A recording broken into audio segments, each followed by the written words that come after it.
Hello and welcome to Futbol Mundial, where today we take a look at some of the craziest soccer stories from around the globe. What an accent, Michael. Yes, and coming up this week, we'll be looking at an entire league that's about to go bust, how Antonio Cassano has made yet another U-turn, and finally, some good news ahead of the Russia World Cup. Praise the Lord. Let's start in Asia, where life could be about to get a bit sticky for the Chinese Super League, with a number of different clubs in financial hot water. Michael, mate, that's an understatement. In fact, 13 different CSL sides have been named in reports across Asia, and all claim they could face severe fines and even expulsion from the league. Pretty crazy stuff. The teams are accused of not paying any of their players, racking up huge debt, and will face a tribunal hearing with the Chinese Football Confederation and the Asian Football Confederation if they fail to pay up. To make things even worse, most of the sides involved are the league's big hitters, including the ridiculously rich, or so we thought, Shanghai Shenhua, Hai Bai Fortune and Shanghai SIPG. Yes, and two players who could be saying hi bye, yes, I'm here all week, to the SCL are two of the league's top earners, such as Carlos Tevez, who's on 615k per week, and Oscar, who is on just over 400k per week. Yes, but it isn't just the top tier that's been affected. In fact, there are also 4 teams in League 2 and 1 in League 3 that have been accused. It's madness. It really puts things into perspective, doesn't it? Just a year ago,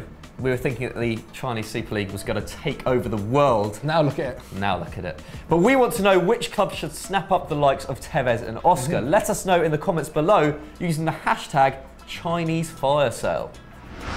But it could be worse, Michael. You could be the Arsenal board right now, who've had a complete and utter stinker this week in the transfer market. Again. Why am I not surprised? And no, we're not talking about Sanchez, Lamar, the lack of a Cazorla replacement, Oxlade-Chamberlain's contract situation, or even the fact Lucas Perez feels betrayed by the club. My God. No, we are talking about little-known Brazilian Wellington Silva, who this week returned to Arsenal after the club exercised their buyback option. Yes, don't get too excited though, Gooners. Wenger and the board only bought him to sell him on for a profit, in a similar fashion to Zidane's dealings with Alvaro Morata. Wenger triggered the £1.5 million clause to bring him back from Fluminense, so that he could be moved on to Bordeaux and turn a huge £1.2 million profit on the Brazilian. Yeah. And if that wasn't embarrassingly stingy enough, it gets even funnier. That's because Wellington Silva then failed his medical at the French side. My God. That is an absolute embarrassment. Silva himself is now back off to Fluminense, although reports in Brazil suggest that they're refusing to pay more than 500k for him, meaning Arsenal will now make a loss.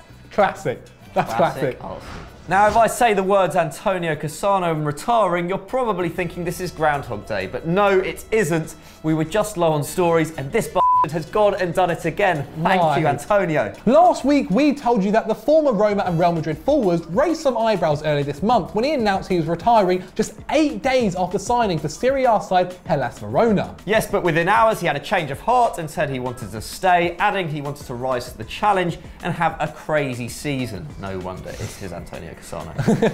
Look, let's fast forward to this week, and just 6 days later, and after playing in 2 pre-season friendlies for his new club, the 35-year-old has again said he's retiring. Make your mind up, mate. Make your mind up. This is mental. On Monday, his wife Carolina Marcialis actually claimed that he was still looking for another team, but he was quick to stamp out that fire, apologising to Verona quite rightly, the board, the coach, his teammates and the fans. Forget Cassano's second exit though. The really big story about retirement comes from Spain, and would you believe it, Premier League legend Michu has finally left the game. It's sad times. It's actually quite a sad story too, with Michu posting this letter to his fans on social media detailing his injuries and his love for the game. What a legend, Michu. Salute you will will be sorely missed. I salute you.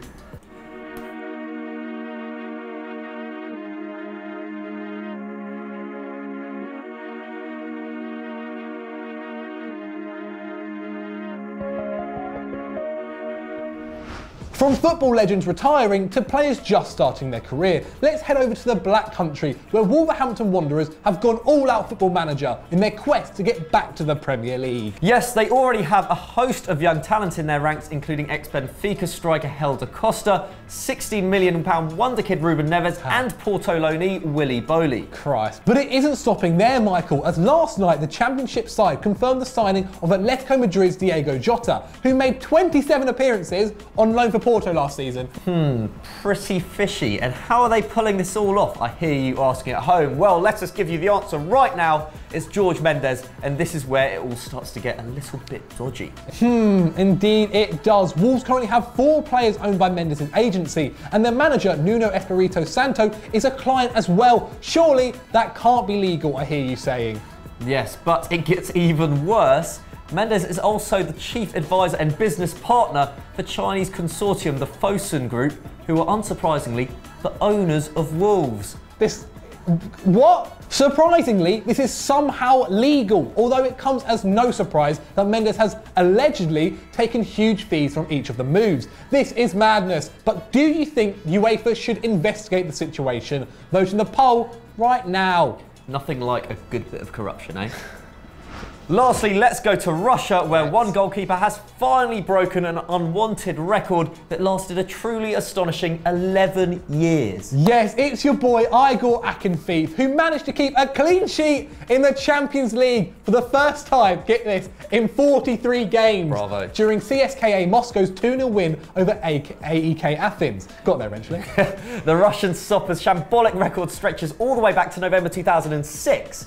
A time period in which he conceded a ridiculous 77 UCL goals. Akinfeev has said before the game that it was painful at first, but now I don't care about the record anymore. Isn't that what you said after you lost your virginity, Zach? Hey, he's done a joke about my sex life.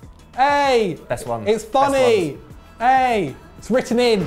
So that was Futbol Mundial. I hope you guys enjoyed it. Let us know what you thought in the comments below. Tell me what you thought of Michael's jokes. They were crap, weren't they? Especially that last one. They were great. Hilarious. But Don't Michael, kid mate, yourself. Tell them what they should do next, mate. Well, what they should do next is go to yesterday's Stat Wars The Champions first round. Very exciting times in the Stat Wars world. Zach takes on Alex Emery from Soccer AM. You do not want to miss this. It's an absolute cracker. Indeed. And as always, make sure you follow us on these handles. Twitter. Do you have an Instagram, Michael? I don't. Not yet. Tell us in the comments as well if Michael should make an Instagram. And as always, don't forget to like and subscribe. There you go. Look at that. Synergy. Indeed.